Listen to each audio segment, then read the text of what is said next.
দর্শক, কখনো কি ভেবেছেন আজকের তরুণ প্রজন্ম কেন বিয়ে নামক দায়িত্ব থেকে পালিয়ে বেড়াতে চায়?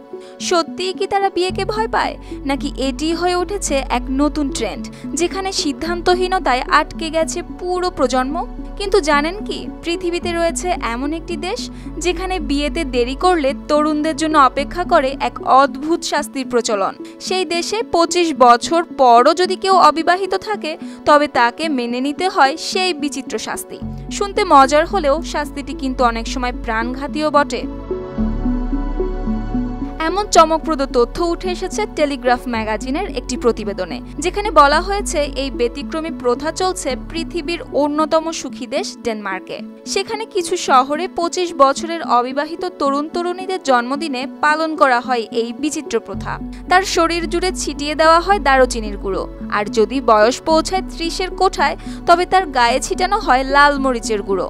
আর এর উদ্দেশ্য একটাই, যেন তাকে মনে করিয়ে দেওয়া হয় এখনই বিয়ের কথা ভাবার উপযুক্ত সময়। আপনার প্রিয় কাপড়ের যত্নে এলো এনজাইম সমৃদ্ধ Arik silver wash detergent powder, 500 গ্রাম মাত্র 70 টাকা। প্রিমার্ক। আরও অবাক হবেন জেনে, এই প্রথাটি শেকড় কয়েকশো বছরের পুরনো। তখন ডেনমার্কের পথে পথে ঘুরে বেড়াতেন মশলা বিক্রেতারা। যেহেতু তারা এক জায়গায় স্থায়ী ছিলেন না, তাই বিয়ে করাও কঠিন হয়ে উঠত তাদের পক্ষে। তাই সমাজ যাতে সেই একই পথে না হাঁটে, সেই থেকেই জন্ম এই মশলা ছিটানোর রীতি। আজও এই প্রথা সেখানে জন্মদিনের আনন্দের অংশ, তবে এটি অনেক সময় হয়ে যায় বিপজ্জনকও। মরিচের ঝাল ত্বক বা চোখে জ্বালা ধরায়, আর বিয়ের মতো ব্যক্তিগত বিষয়কে সমাজ অযথা চাপিয়ে দেয় বলেও মনে করে অনেকে।